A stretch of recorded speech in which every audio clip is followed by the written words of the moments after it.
up, everybody? Welcome into the Fantasy Effect. We have a 2025 rookie first look episode tonight. Holler's with me as always, but you will notice if you're on the YouTube channel, this is not Ron. We have a special guest here, gracious enough to join us, Kevin Coleman from the Devy Royale. You might know him as DeBoys22 on Twitter. He's a Devy guru, really awesome here. We're super thankful that he just, accepted our invitation to come on the podcast, and we're excited to talk to him about some of his rookie evals. He just released his rookie big board yesterday. Actually, we're going to dive into that a little bit. Kevin, welcome to the show. Hey man, appreciate you guys having me. Big fans. I try to catch what I can. I'm the uglier version of Ron. So if you just picture that, that's just how I look there. But yeah, anytime I come on, chop it up a little bit. I got the week off, so I like just talking fantasy football because we're all nerds. That's just really what we are. You know it, 100%. Especially when we dive into the college players. Right? Oh, then I'm a real dweeb. Then you're really talking about as I was actually scouting 2027 class recruits or 28 class recruits today.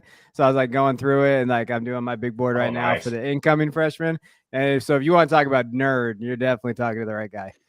There's a quarterback in my area, kind of close to where I grew up, and he's going to Florida State. He's committed, but I don't know if he's going. But he's got a huge arm. Big kid. He's got a huge arm, so I'm looking forward to kind of seeing how he progresses.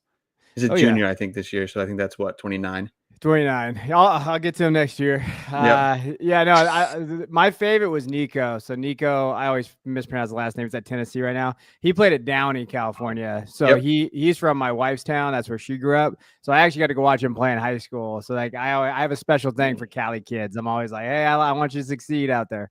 Yep. I got to watch Kayvon Thibodeau. So a little different with defense, not as fun with fantasy, but he was a beast. It was fun to watch. Yep. I watched Charbonnet as well. He didn't seem as much of a beast, but he was still fun to watch as well. Oaks Christian, tons of NFL guys. Oh yeah. I say I'm jealous of you guys. You guys are out there in Cali. You get all the hotbed of recruits here in Utah. I think the biggest name we've had come through recently is Jackson Dart played at Davis High. It's about 10 minutes from where I live, but we got the Wilson brothers. That's been about the only one we get. You got both the Wilson guys, and you got the wide receiver Parks. I think his name is. He's going to USC next year. Okay, yeah. So there's a few here and there. It's not quite the hotbed. All right. Well, let's dive in. The 2025 rookies. I think the football season is kind of getting to a point where your dynasty teams or fantasy teams are either in a position where you're going to go to the playoffs or you're looking ahead to rookies. And I know I have a handful of teams where I can't wait until the rookie drafts. So let's dive in. You did your rookie big board. I want to start. So you did kind of the big three names I think on here were Tet McMillan, Ashton Genty, and Luther Burden. I'm curious in your first round, where do you kind of have some of these tier breaks? I know because I think Tet and Genty are kind of the big two for everyone, and then some people are a little hit or miss on Burden. But where do you kind of have some of these tier breaks? And I'll let you go there. Well, the easy answer is saying 102. There's a tier, and then everything else is just kind of there. Because I really do think I really think that there's a lot of fluidity in between 103 to 112, just because. Luther's at 103, but it's kind of by default. I like him. I know he's kind of had a up and down year this year, but I do think he's talented. I still think he can go top 20. So if he does that, wide receiver values there. Honestly, probably after I still like Colston Loveland and Tyler Warren at the back end too. So it's hard for me to say there's a huge tier. The one thing I would say though is that it really comes down to the quarterback. So if somebody believes in those quarterbacks, that's going to shift the tier down a little bit because you could see Shador go 101. You could possibly see Cam Ward go 101. So then I really, if I wanted to guesstimate what the tier could be come April or May next year, probably 105, right? 101 to 105 in that range if those quarterbacks hit. And there's always dudes that believe in them. There's always guys that believe in those quarterbacks. And so you'll see them go up. And this isn't like the Kenny Pickett year. I hear that a lot. I've been hearing that a lot out there. The thing about the Kenny Pickett year was a lot of those guys didn't have the experience that Cam and Shador and these guys had. They had a lot of games played. So they're gonna get drafted higher than we think. I'm pretty sure these teams are gonna need them. And I already hear the Superflex guys because they're all quarterback only. So you'll get those truthers out there. So I'd say 105 is where I'm if I'm trading for picks or if I'm moving a pick, if I'm outside that 105, I'm comfortable going for it. If I'm a contender, but if I'm borderline, I want to stay in that tier. That's kind of where I would keep that tier at. Yep, I agree 100%.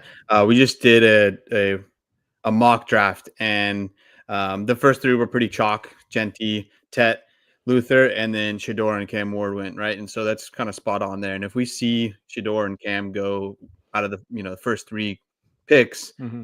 I can see those two guys rocketing up at 1 and 2. And for me, I'm like kind of out on the quarterbacks this year.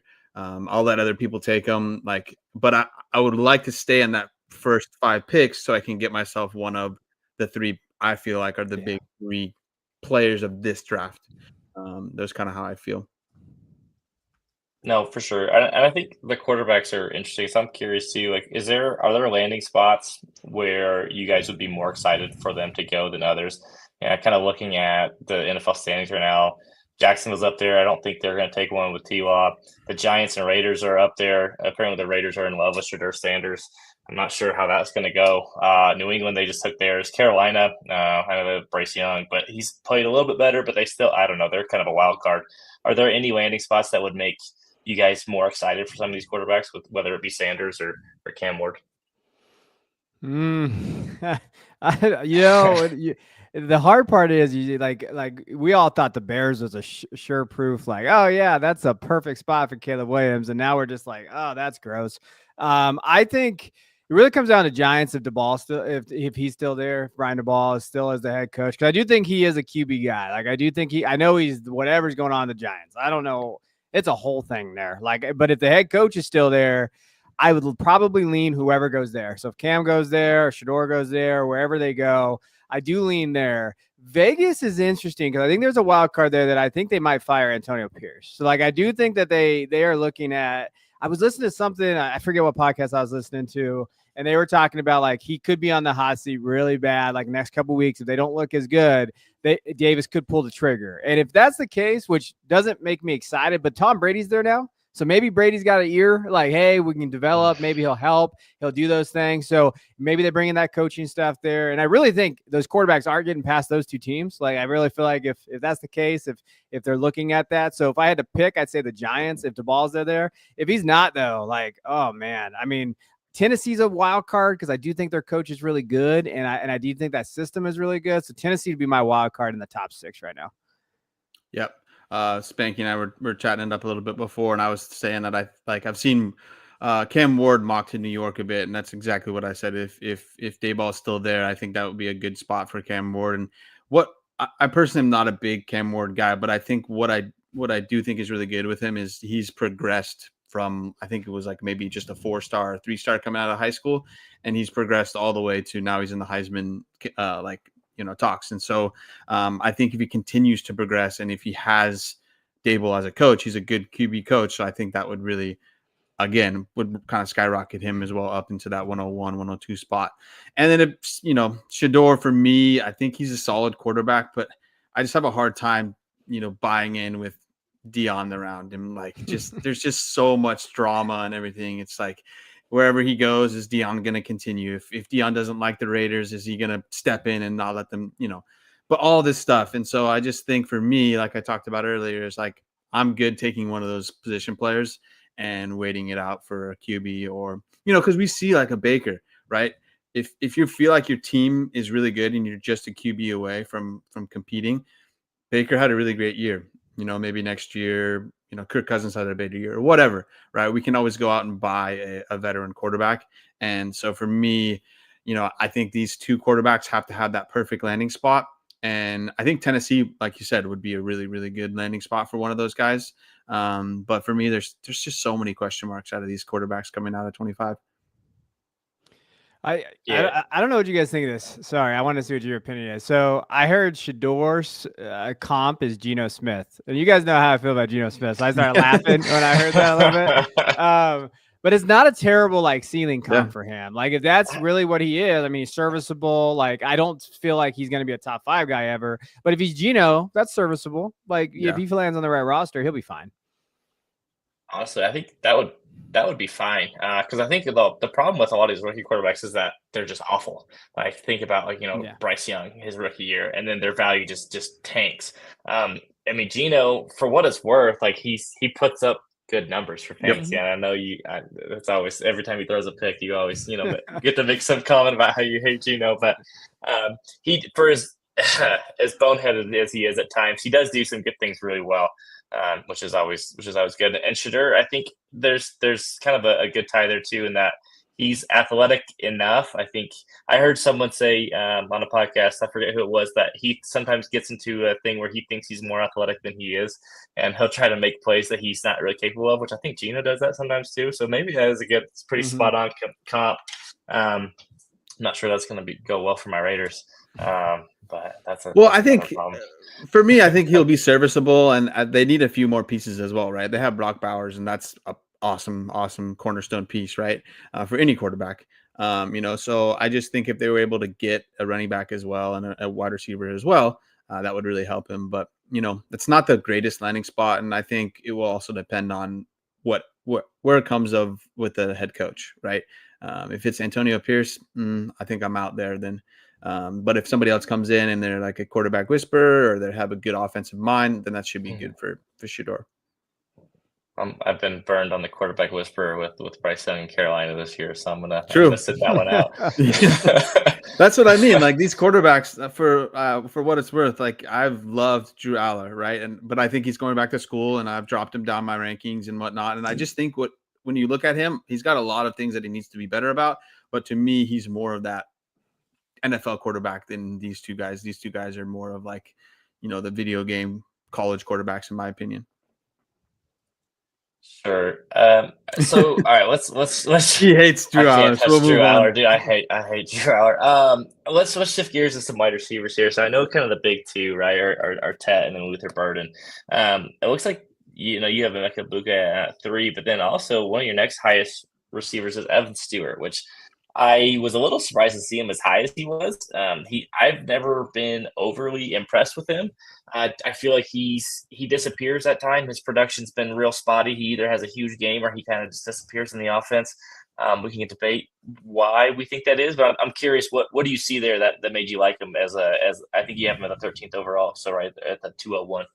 Yeah. Okay. So Evan, for me, Evan was a big player for me coming in as a high school recruit. So I really like him, but you can get burned by his profile a lot. So one thing about this is when they come in, they're 6 foot, 170-ish, 180 guys, uber athletic. Sometimes they don't pan out. And when he was at Texas A&M, I think the thing was he had those games against Alabama as a freshman. If you go watch his tape, and that was good Alabama, Nick Saban Alabama, he was dominant. And you're like, holy crap, who is this kid and where he goes? But to your point, he only does it in the big games, like against Ohio State this year. He had a massive game, 7 catches, 150 yards, touchdown. And you're like, man, that talent is there. I will say, like, I do truly believe he's coming back to school. So I don't, that's why I kind of put him that second round too. So like, I still like him. I think he plays bigger than what he is. He's a natural separator. So like when you're watching the tape, you're like, man, he can separate. He can do those things when he wants to. He's got a little George Pickens in him, like just the attitude wise, hey, I can do this when I want, but I don't always want to do it all the time. Like he's kind of got that kind of mentality. But when he's on, holy shit, he's on. Like when he's on, he can create separation. He has great release, comes off the line. Like all of those things are great. I just think that like consistency is his biggest, like, hey, you got to be consistent, week in, week out. We need you against Ohio State just like we need you against Purdue. Like, we need you to kind of perform, and we're not seeing that as much, but I do think he's talented. Like, and I will say I feel much comfortable drafting him in the second round than I would have to. Like, he was the wide receiver 2 for a long time, last couple of years. Like, people had him over Burden. I mean, a lot of people had him and Burden as 1, 2, and then Tet was like 3. So like, I'm comfortable in this spot because I do think that if he finds himself in a good system, if he can, because he has the ability to separate, earn targets, he could be a playmaker. And, he saw in the SEC, he dominated. Big Ten, he's looking pretty good, like from just like the spot games that he had. I still think he's talented. And when you get into like in the wide receiver class, and that's another thing I was going to say, it's not that great. Like, this class is very top heavy with the first 2 guys. And then after that, like, I like Emeka more than most do. I don't know what the hell to classify Travis Hunter as. He's special. That's really what it is. Like, if he was a true wide receiver, he'd be a top 5 guy easy, in my opinion, in terms of this rookie mock. But after that, like, okay, I'll take the shot on like tools, athleticism, separation, and if he finds himself like a Tomlin who can get on him and say, hey, this is how you got to have to perform and this is how you have to play, he gets to a quarterback that's accurate. I think Evan Stewart could be special, but there's a lot of risk. He's probably the riskiest guy in this draft. Yeah, so I think that's what I kind of like about Evan Stewart as well. It's just that those flashes. And so he's not your every down guy, in my opinion. So he's going to show up. And I think that George Pickens comp is like got a lot of him in him. And like you can see that in his games. But I think that was a perfect call out there. Like if I could get him in the second round, there's a lot of upside there, but there's also a lot of risk. And so looking through these wide receivers, like after Ibuka, like there's just a kind of like a crapshoot. You can kind of pick any of those guys. I can't argue anybody putting them over other guys, right? And so I think the biggest one here with Spanky is he likes Tez Johnson over. I think that's your wide receiver 4, right? Yeah, Tez is my boy. Now he's slim as hell. Like he's tiny. I think his list weight is at like 165. He might be pushing it, dude. He might be 155 soaking wet. So that's always a concern. And I think NFL GMs get caught up in some of the body types sometimes where these guys, they're too small and they're like, well, I don't want to take the risk because he might not be able to hold up, right? Whereas where I'm coming from, kind of more of like an analytic side of things, looking at production, Tez Johnson's fantastic, dude. He produces, he's consistent, he's been awesome. He was great with Bo Nix. He's been good this year too. He's way more consistent than Evan Stewart has been. But I get what you're saying on the Evan Stewart thing. He kind of threw shades of A.D. Mitchell is kind of where I see him, where it's like when he wants to play, he can do it. And it's just like, if you could just do that all the time, this dude would be like unstoppable. But he doesn't. And some of these guys just don't do that for whatever reason. But and then you mentioned too, Travis Hunter. I wanted to ask you, where do you think he ends up playing? Because I'm kind of under the opinion that he's going to end up playing mostly at corner, and then he'll have like packages where he plays maybe 15 to 20 snaps of offense at receiver. But I'm curious what your thoughts are there. Yeah, I mean, I think that's kind of the easy thing to say because it's like that makes the most sense. That's where I'm at too. Like because I think he's a better corner. So like I do think that he can shut down the whole side of the field and like he can be a shutdown guy. I just keep going back to like, man, the money's so much nicer for a top 5 wide receiver than a top 5 corner. And like I don't know where he is thinking in terms of like how he wants to, because it's gonna be interesting what he's listed at because franchise tag comes down to snaps at a position. So we all talked about like where that money's gonna go. So like I think that he's a corner, but I do think that like he's definitely like his floor is 109 in drafts because I'm still taking him. If he's sitting there at 109, 110, like that kind of talent, and maybe a team's like, yo, we gotta get this kid in the field. Maybe in the fourth quarter, you see him in every offensive snap. That means he's going to get the football. So like, I do see that. Now I have seen, and I've seen some people say they will take him top 3 no matter what. So like, it's like the draft day yellow slip, like no matter what, Travis Hunter top 3. And the one where he's getting mocked to everywhere right now is Jacksonville. So like, if that's the case, then yeah, I mean, I could see him. They don't really need him like as a wide receiver too. They have Brian Thomas Jr. Kirk will come back. They're going to kind of have that system there. Hey, you have the spot plays where they get in there. I don't mind him with Trevor Lawrence. I like Trevor Lawrence a little. Like he's fine. He's serviceable. And that would be an interesting spot for him because I think that he fits what like T. Higgins was for Trevor Lawrence in college, kind of big body frame, throw it up in the red zone, those type of things. So I like him. He's not leaving my draft under 109. I will do everything possibly to keep him there. Top 3 is a little too much for me. So like in that middle range, I'm okay taking a guy like Travis Hunter because I don't think we've seen a guy this talented before, like that can play both ways. I love the kid, and he's just humble. Like I know we worry about the stuff with Dion, but he's really not that side of it. Like when you watch all the stuff there, he wants to work hard. He wants to do it. And I truly think he wants to play both ways. Like I think he's like, hey, if anybody can do it, I want to do it. And he wants to leave that legacy. So that's what leans me to say he's probably gonna have a lot more snaps on the offensive side than we think. Yeah, that's super interesting. I think for me, I'm the same boat. I have him at 10 right now. And I think if you were to get drafted to Jacksonville, which is I think that's the landing spot right now, and I don't think he gets like past the 3rd pick in the draft per se. And I think I'd probably take him easily over like Colston Loveland and Ibuka, and so that jumps him up to like 7th for me. So I have no problem taking him there, and I think there's risk, but the upside is immense, right? I think he can, he's a really, really good wide receiver, but when I watch him, I think he's a better corner than anything.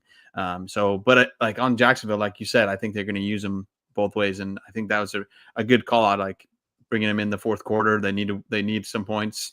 That would be like a very cool thing to watch. Well, if he's in Jacksonville, they probably will be down in the fourth quarter, so he'll play a lot of snaps on offense.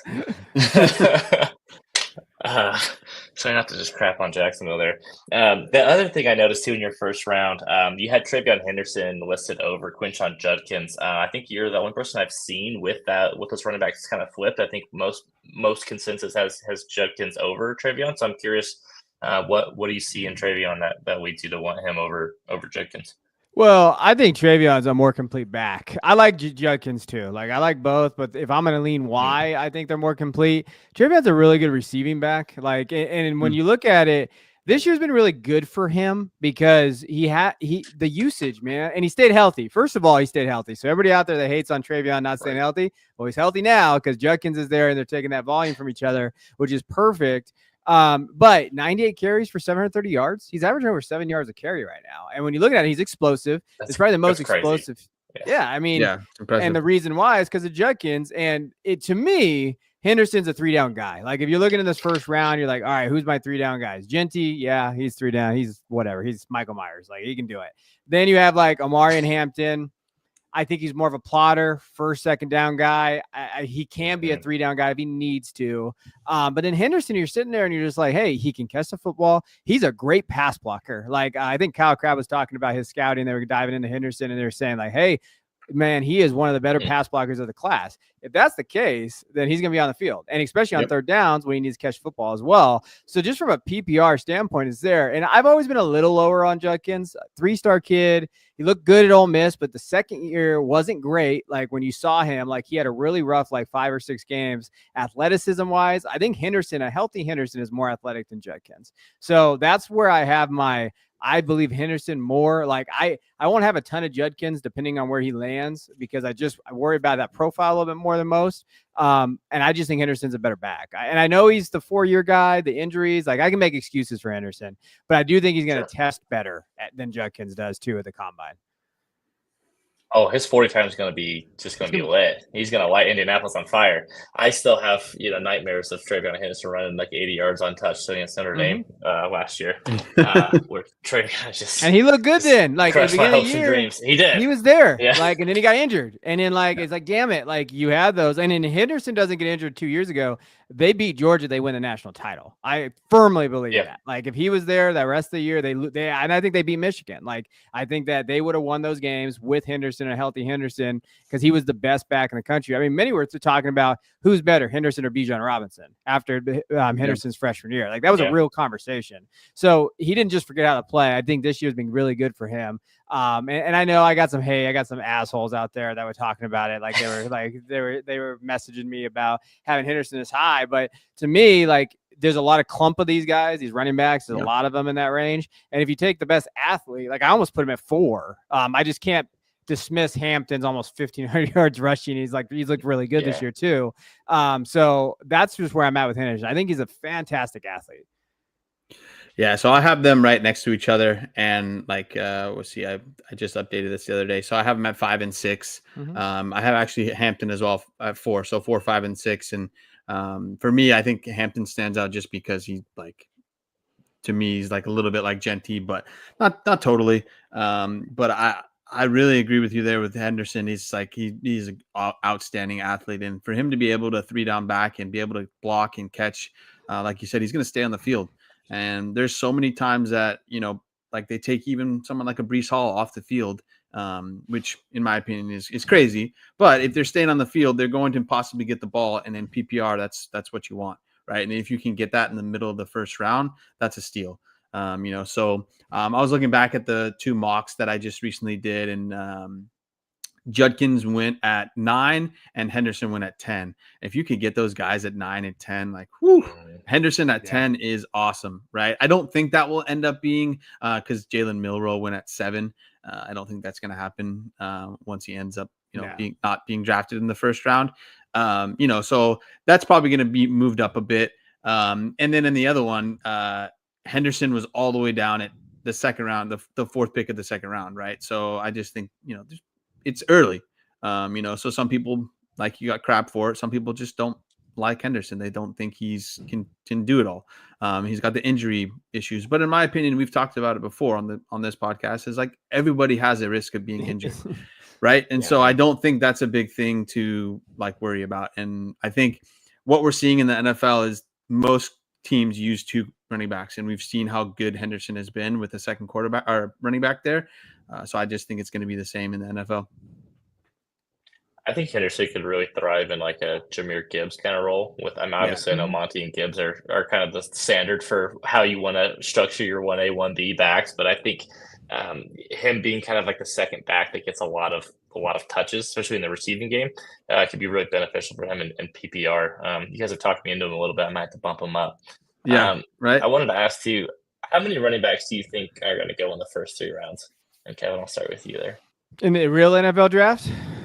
Yeah, in the real NFL draft. Man, let me count on my finger. Let me be my second grader right now. Count on my fingers. I would say, first 3 rounds. I'd say 7. Whoa. Okay. Maybe. Okay, that's not so. When I was typing in, when I was doing my notes and stuff, I put 3 or 4, right? And I was like, oh, that seems low, especially like last year there was so many running backs, not so many running backs taken. The year before there was, I think I remember like a good amount. And then now that we're talking about it and I look at more of the running backs, it's like actually 3 or 4 is super low. I just had, Genty's going in the first round. Henderson or Judkins could possibly slide, or Hampton can possibly slide into that first round, the first round. But I think they're going to be more second round guys. And then the second and third round, we can see, some of these guys like a Singleton or maybe even a Devin Neal, if there's a team that likes him a lot, could possibly go on that second or third round. So yeah, I think that anywhere between 5 and 7 is a good call. Yeah, I think that maybe it's 6 or maybe it's 5. I think the guy that teams are going to really like, that I don't know if a lot of people are talking about, DJ Giddens from Kansas State. Like he screams like Raiders in the third. Like he just screams like, for sure, hey, we're going to draft this kid. And he's very good. Like I love him. I mean, I think that he's a thumper. I think he could do a lot of good things for a team, but he just feels like that guy that like teams are going to like, oh man, look, this guy's a 3-down guy. We can get him in the third round. Hey, we need a running back, after the Raiders take Shador, what if they take Giddens too in the third, right? I mean, they need a running back as well. And that's the thing, when you go through these teams, like I was going through the free agent class today for my article tomorrow. The running back class is disgusting, guys. Like the best free agent right now is Najee Harris. That's probably the best. Not to say anything about Najee Harris, but yeah, Najee Harris. He's bad.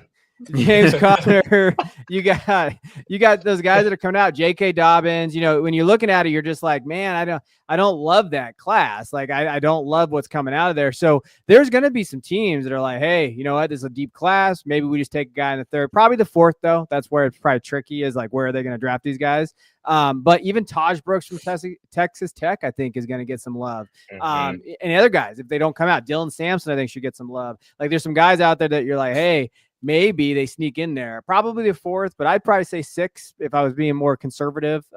Hey, I think 5 or 6 guys right in that range. Yeah, I was just pulling up Giddens because we just saw Devin Neal torch Colorado, right? So I was looking at the stats, and same thing. Giddens 25 carries for 182 yards, and he didn't have as many receiving yards. He only had 38. And then I was looking at it. He's had 7 games over 100 yards, and two of them are been 180 yards, right? So I think he's a very underrated running back. And like when you watch Kansas State, I think a lot of times you think, oh, that quarterback is the guy to look for. But no, I think it's been Giddens. I think he's the one that's kind of moved that offense and really helped them. I know they've been kind of okay up and down, but yeah, I think that's a good call. For sure. I wanted to touch on, so we talked on Devin Neal, but what are your thoughts on Woody Marks? I know he's been a little up and down. I know he was pretty good at Mississippi State. He caught a bunch of passes down there at USC. He's not getting quite the usage, but I think he's been better, maybe similar to how Travion was. He got less work, and maybe he's been a little bit more efficient. Curious what you think there. And then I noticed you Ollie Gordon down kind of at the back of the second round at 22 overall too. I'm curious there. I know he's had a down year. I'm curious if you think he goes back to school, or is this like another like Chuba situation where it was like he was great and then he kind of crapped the bed and then he fell in the draft. So what are you thinking on those two guys? Yeah, I mean Woody Marks, R.I.P. Mike Leach, because that's why he was getting all those catches out there at Mississippi State, because they were just throwing the football. But I like Woody Marks. Like, when you're looking at his season, like he's looked good. Explosive runs are there. Like he has 35 explosive runs according to PFF, so that's what you like. Missed tackles force is good. He's just old. So like the big thing with Woody, like I think this is his 5th year of college football. So like analytics guys gonna hate him. So that makes me like him a little bit more. Just because if analytics guys hate him, like part of me is like, I'm gonna be the film grinder and say I like what he puts on tape there. He really reminds me, and it's a lazy ass comp because he played there too. But Marshawn Lloyd, like they remind me they're very similar profiles. Like they're basically older guys. They can catch passes. They make guys miss. Now the problem is we haven't seen Lloyd play, so it kind of dampens your hype on Marks because you're like, well, if he's Lloyd, you get him out there.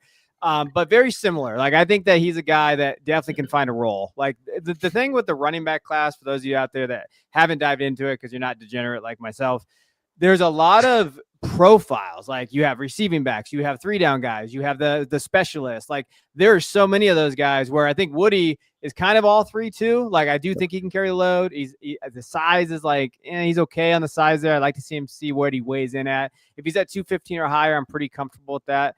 And then like, he catch passes, those things. So I think Woody is an underrated player. I like him. I think that, when you're looking at just his PFF numbers, everything looks pretty good. Like a very solid Marshawn Lloyd 2.0. Now, if I want to be negative about Ollie Gordon, I've never been an Ollie Gordon guy. So, like, just on the top, I will be the first to admit, like, I was a big selling this offseason. I was a big, like, Ollie Gordon. And the number one reason why is athletically, I think he's going to test really poorly. Now, Braylon Allen kind of reminds me of that profile a little bit. Allen's a better athlete, but, like, that boxier runner, that, like, high style running style that Ollie has. I didn't love that he got a DUI right before the season. I didn't love that like he struggled in the games against like South Carolina, some of these SEC opponents that they played. He does feast against Big 12 competition, which was last year was not great. This year, those defenses do struggle a little bit. So like, I don't love his profile, and I don't think he's a 3-down guy because I don't think he catches passes. I know he has numbers, but when you watch what he catches, a lot of it were just really bad dump offs from Alan Bowman, who's like 32 years old, and just throwing him like things on the outside and doing these things.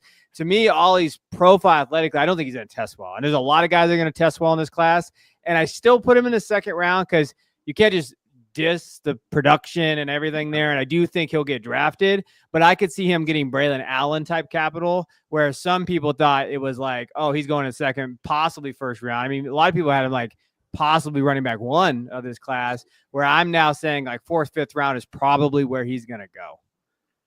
Yeah, that's a good call. And I think that's going to make him slip in the rookie drafts, but then maybe if you get him in the 3rd round, that's, there's some upside there. Like a Braylon Allen, obviously he's not been too productive for fantasy wise, but we've seen he's had some solid games and he's done things well. Obviously the landing spot with Braylon Allen was what the biggest issue there, having Breece Hall. But for me, I think, well, go ahead. I go through so many emotions of Braylon because I absolutely hate it. I mean, I don't want to say hate it because that's just a terrible word. I don't know. I teach my kids not to say that word. But like I always said, like what he was production wise and what he was going to be in the NFL was going to be 2 different things. And then he had like those 2 games where I was like, shit, I was wrong. Like, no, I was really wrong on this. I was like, that might be a bad for the whole brand. And then now it's like, well, he's behind Breece Hall. So what does it matter? Like, and I think to your point, like if he would have went to Dallas and if they had their 4th round pick and they didn't trade it for freaking Trey Lance, I bet you Braylon Allen could be like running back 3 or 2 in the class, like, or even 1 based on the class that you're looking at. And so that's what with Ollie, it's like, well, if he lands somewhere where there's nothing ahead of him, like maybe Dallas doesn't take a running back in the first couple rounds and they get Ollie, then you kind of have to bump him up because you can say you don't like a profile, but it's all about volume. So if he gets the volume, you're like, oh, well, I'll kind of lean there. So I do say that with a caveat. Like I don't necessarily love his profile, but if the volume is there, I'll take shots on guys. It's not like I just throw him off into the, scrap bin. Yep. And I think that's what's holding him there in the top 20, 4, top 30, we'll say, right? And I think he's with the production. You can't ignore that production, right? And I think it's gonna, depending with someone like him, it's really gonna depend on landing spot. So it's tough early on talking about those type of players. So one guy I wanted to bring up. So Trey Harris, you have him way down at wide receiver 24. I have him almost opposite, kind of at the back end of the first, high end of the second. I'm curious why do you dislike Trey Harris? What is it that scares you about this profile? I don't dislike Trey Harris. Like I like Trey. I'm surprised because he's a 5th-year guy. So like, he is definitely an older prospect. He's earning a ton. I mean, I know he's been banged up and injured the last few games for Ole Miss out there. And you have to like the numbers. I think this year, I just get worried. I do know that he's had 3 pretty productive years. 900 yards at La Tech, Ole Miss, 986 yards, 1,000 yards this year, which you really can't say is like the Jalen Hylett one season breakout, and then you're like, oh, what happened here? So like I do think there's production there and everything. It's 6'3", 210 too. I think the big thing for me is, can he separate at the next level? Yeah. So like I love him. I think that he's a good 50-50 guy, and I do think he can play on the outside. That's really where he's at. I mean, he's 85% out there. ADOT's 12.1, so you like that. Yards per route run though, like when he was playing, 5.15 that's pretty freaking good. So like that's top 3 in college football. I guarantee you with snaps played. So like I get why spreadsheets will like him, because I think he's gonna pop analytically. I think Trey's our film versus spreadsheet guy. We always find one every year. We wonder who's that gonna be. And I think Trey, from a film perspective, can he separate? I think that's why I have him lower. And it's really just that. Like if he can show that he can separate, great. But can he separate, or is he gonna be like Quentin Johnson-esque? Yeah, Trey Harris, he's up there. He in terms of just production on my sheet here, he jumps to the roof. And I had a note here too. His yards per route run against man coverage, I think it's like over 9 yards yards per route run, which is just freaking insane. He's just out here just now. Some of it, Ole Miss has like a Looney Tunes offense, right? Yeah. And so that might be a lot of it. And when you watch some of his film, it's like there's some broken plays where he's just all by himself. So it counts for the yardage, but it's like that's probably not going to happen quite as much when it comes to the NFL. But so I like Trey Harris, and I agree. I think that might be a film versus analytics guy. Isaiah Bond, I noticed he's up kind of higher on your big board as well. I've been burned by Texas wide receivers, and I know it's lazy to scout the helmet, but after Xavier Worthy and A.D. Mitchell last year, where they're just fast. Wide receiver go fast and then maybe do something.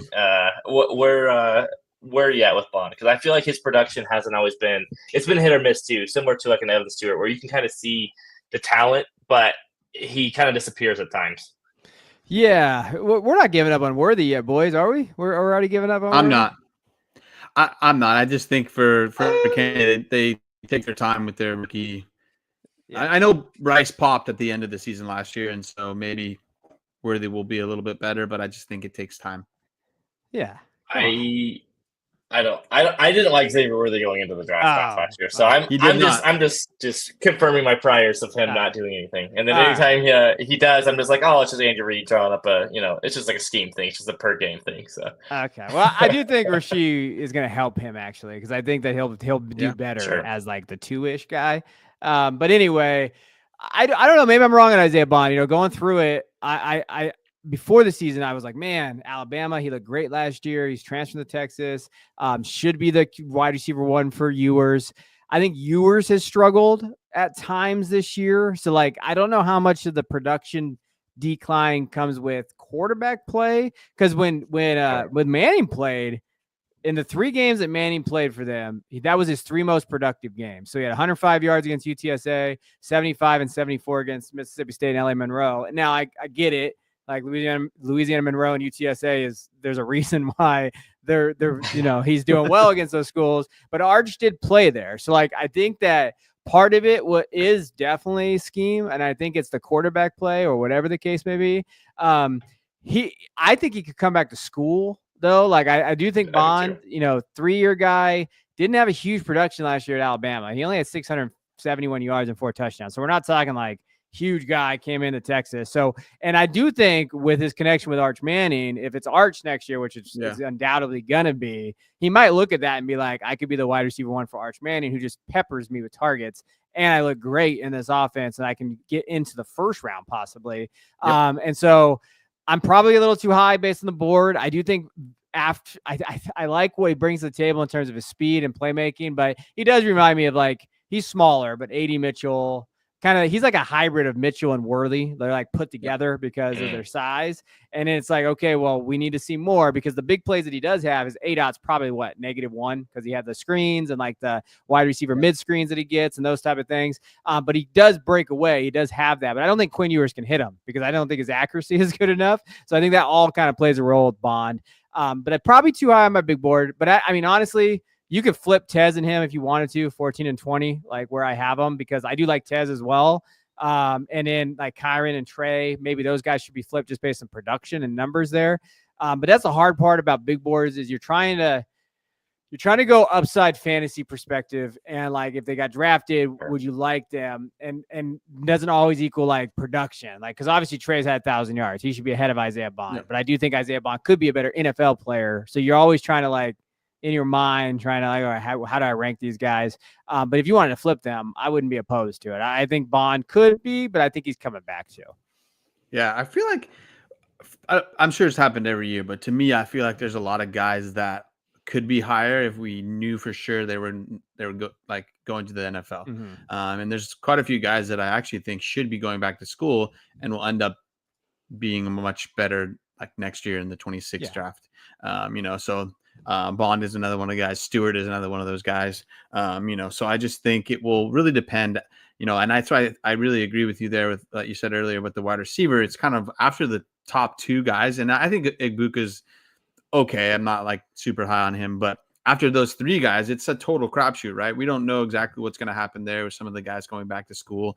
So for me, when I'm making my early rankings, it's tough because I try to, exactly like you said, try to think about, okay, how is this guy going to be in the NFL versus a guy that's producing quite a bit in the college, but can that translate? So I just think looking at early big boards, it's very fluid, right? It's going to change quite a bit. So I agree with you there. Like we can move some guys up and down, and like I think Tez could be the third best wide receiver, maybe the fourth best, or more of the fourth best wide receiver, because we know for sure he's a fifth year going to go to the NFL. So I think it really just depends. Yeah, for sure.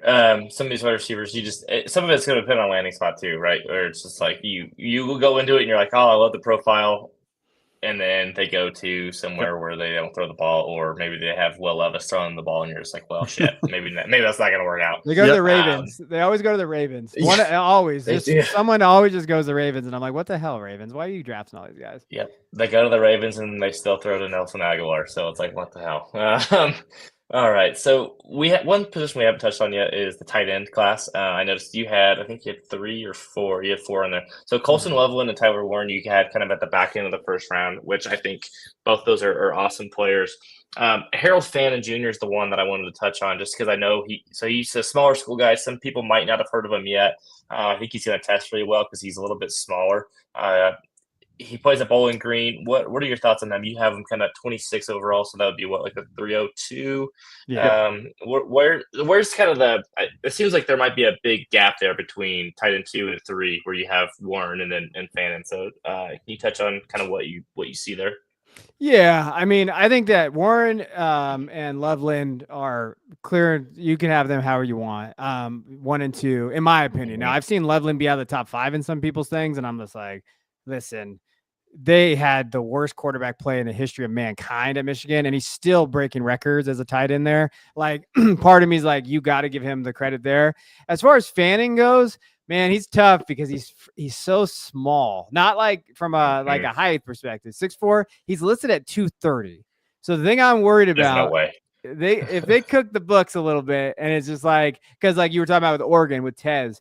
I historically, just based on my, doing this for a long time, Oregon actually always lists their guys like 10 pounds heavier. So like, what is Bowling Green? What the hell is Bowling Green list their guys at? Because I have no idea. I don't know if I've ever really watched a player from Bowling Green like that detail, like where I would know what he was coming out at. So at 6'4", 230, like I think, is he too small at tight end? Is he a tweener? And tweeners scare the hell out of me because tweeners never work. They never. I can't remember. I was going through and I was talking about this with somebody, and I was like, when's the last time we had a tweener that we're like, man, he really panned out as a tight end in the NFL? And then also on the other side, you're like, well, as a receiver, like if he could do it, like you do, he does have like kind of the numbers, 4.01 yards per out run. He primarily plays in the slot. That's really kind of where he's at. Like he's never in line. So like that's the other thing from a scouting perspective. He's never in line. He's not blocking. So all right, if you draft this kid, what is he going to be for you? Like you got to go to a team that's going to use you as a slot. And basically though, is he fast enough to play in a slot? So like, there's a lot of question marks about him, but damn, you can't get past the production. Like the production's in there, and he looks really good. Seam guy, vertical, very quick, and he's freaking can catch the football. Strong hands, very good ball tracking, and you love that. And a playmaker. So you're just like, how much do you outweigh the negatives of like the height weight thing? And I think that's why he's going to dip a little bit because I don't know if teams are going to be looking at him as like, all right, and especially with you're seeing teams really go heavy on the offensive line and running, and you're seeing because the too high and everything going on from the defensive side. So they want to go 12 personnel more.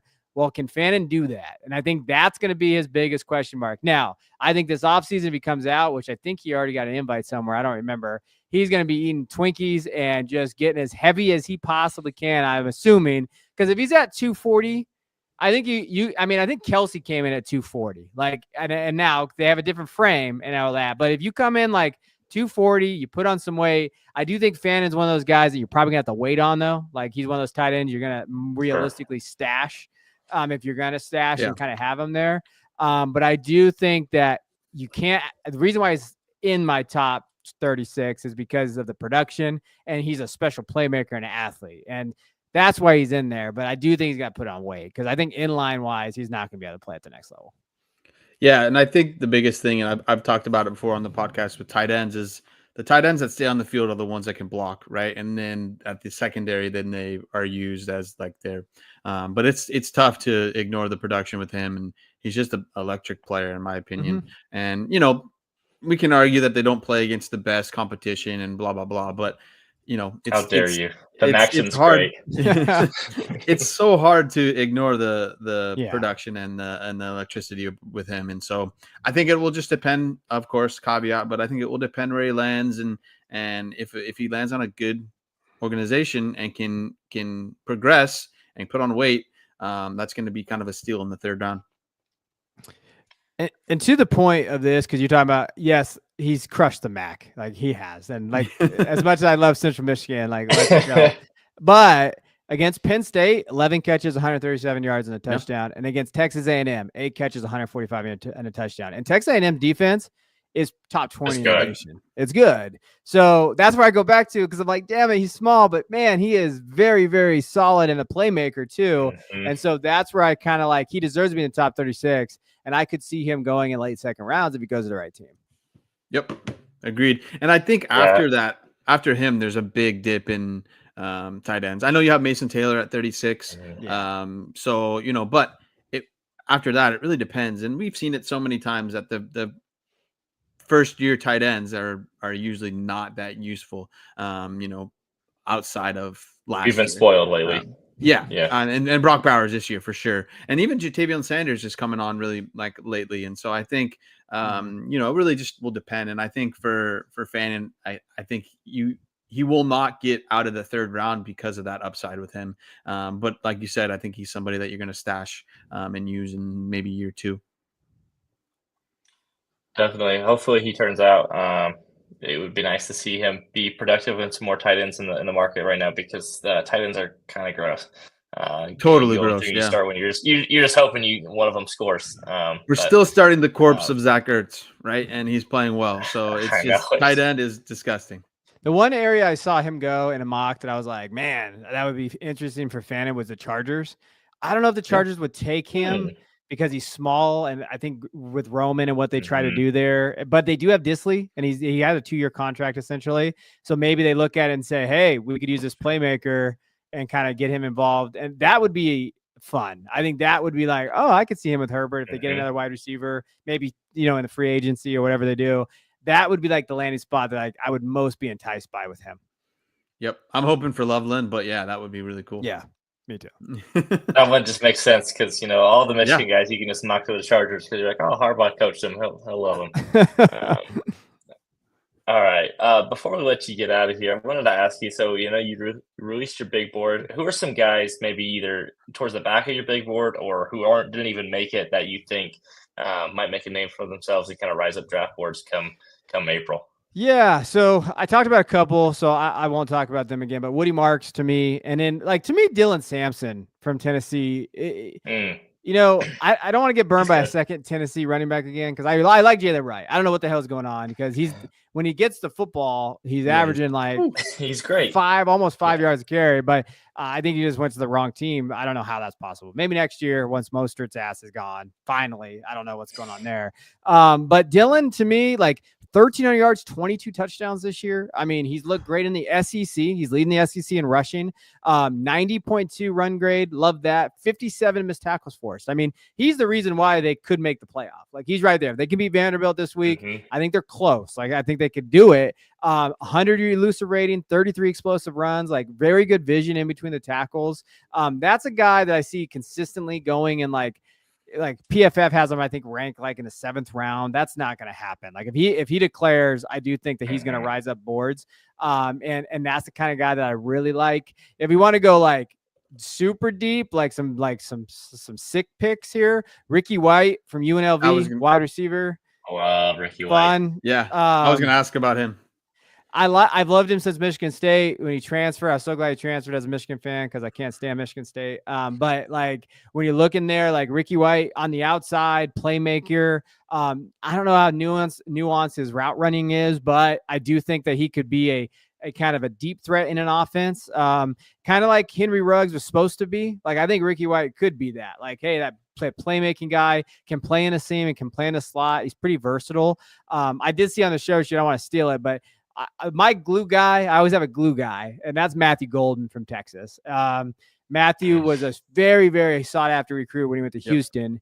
Very good. Didn't really see it, but you know what Matthew does? He just scores touchdowns. He just catches touchdowns. That's really what he does. He's actually outproducing Isaiah Bond. So I have Isaiah Bond in my top 15. Matthew Golden's actually outproducing him right now. Those two wide receivers I really like. And another guy too out there at the tight end spot, Jake Brenningstole from Clemson. Yeah.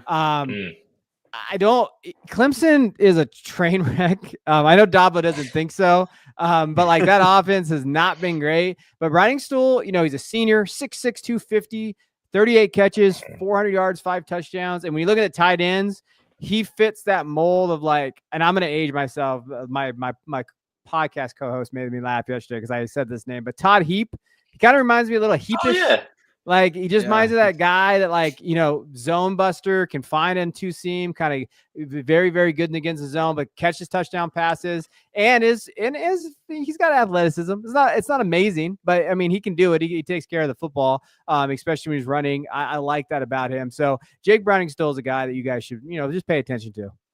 Yeah. I have him on I think it's my 1C, 2C that I play on, and I was pretty stoked to get him. But I got him pretty late and whatever. I don't think I'm doing very well. It was my first time ever. So, but yeah, I think that's a good late tight end. And to stay on tight end, one that I like is, I don't know why I have a very a soft spot on for Texas for some reason, but Gunnar Helm, I feel like he is really, really good. And kind of the big thing out of him is he's steadily improved each year. He was coming out of school as a 3-star recruit, at a high school, that is. And so for me, I think the biggest thing, his stats are underwhelming, but like we talked about it earlier, to me, it's yours. I think a lot of these players at Texas would be popping if Arch was the quarterback, and so for me, I think he struggles with blocking, kind of like Jatavian Sanders, but we are seeing it from Sanders. He's playing really well. So I think for me, Gunnar Helm is a guy that maybe you can grab in that 4th round. It's a kind of like a dart throw, and I think with a good landing spot, he could be a solid guy. But I had one question on. I'll let you do it, actually, Spanky. But one for you is Barry and Brown. What do you? I remember when I doing Devy. I remember him. He was very high on a couple Devy boards and things like that. But I feel like you just haven't heard his name much at all this year. He needs to go back to school. I'm not sure where he's gonna. He's a playmaker, but the problem is the only time he ever makes plays is in kickoff return. Like that's like the last 3 years, that's been his like specialty, right? And like so, you're kind of wondering what's going on there. I know he doesn't want to be in Kentucky anymore. You know where I want him to go, and he's gonna hate this. I want him to go to Penn State to play with Drew Aller next year. Like I think that if he transfers to Drew. I think that in that offense, I think that you finally get a playmaker, right? Like you don't have a Julian Fleming out there. I don't know what the hell they were thinking there. But you have Barry and Brown, guy that can, he's fast and he can go over the top. I think the nuance of like route running has not been there. I think he won on athleticism from an early age. In high school, his tape was phenomenal. He was pretty raw though. He didn't have a ton of starts in high school. So that was the one thing, like he had big numbers. If I remember right, I think he had like 30 catches for almost like 900 yards in high school, something crazy like that. And so he got to Kentucky. They just haven't developed him. Right. So I think I almost put him on this. Honestly, Dane Key from Kentucky, I almost put him on my top 36. I actually think he's a better NFL receiver right now. But I think he's going to go back to school, but he's going to transfer. And if he does, he could be that guy now we're talking about as being like, okay, top 24 back again if he goes to a place that's going to utilize him the right way. Cool. Yeah, it's like Drew Aller, Barry Brown, and Katron Allen next year is going to strike fear into the hearts of the Big Ten. Yes, sir. That would be sweet. Drew Aller's not that bad. All right. He's a serviceable quarterback in the Big Ten. He's better than anything Michigan's got. I'll tell you that. I would take him in a heartbeat. Well, that's a pretty low bar right now. Okay, Michigan's they went from JJ McCarthy to just bottom of the barrel. Although they did just get that 5-star kid. Bryce. Year, so. Yes, he's coming. He's coming. For 1 year, maybe. Brighter days ahead. A couple of guys I had to, and kind of some lesser known guys. Brashard Smith, I think Brashard Smith from SMU. He's an analytics guy for sure. So you can tell me if he sucks, but he's got plenty of explosive runs. 29 explosive runs. He's 45 missed tackles forced according to PFF this year. He was a former wide receiver. Played at Miami and then transferred to SMU. He's been playing running back. Dude's been scoring like crazy. He's already gotten over 1,000 yards in the season. 13 touchdowns. And then I have to sneak my Utah State guy in there. So that's actually where I went to school. Jalen Royals, he's a wide receiver for Utah State. Utah State's been a train wreck. He actually got injured this year. But he's been super productive. I think he was like top 5 in touchdowns scored for wide receivers last year. He's an awesome small school guy. I don't know if he actually gets the draft capital. I've seen his name on a couple big boards in like the 3rd, 4th round. And I don't know if that actually happens, but I'm excited for it, and I like Jalen Royals. I think he might be a nice, dart throw kind of at the end of your drafts. But I wanted to touch real quick, Kevin. What do you think about Brashard Smith? Yeah, I almost put him on too because I like what he's been doing out there. I can't remember how long he's been playing in college football. He's a 4th year guy. He's 4th year. That's okay. I mean, that's all right there. I mean, I think from just like he's looked explosive. I actually got to go watch him. I actually watched him play this year. I went to the Nevada game, the first game of the year that they almost lost to Nevada.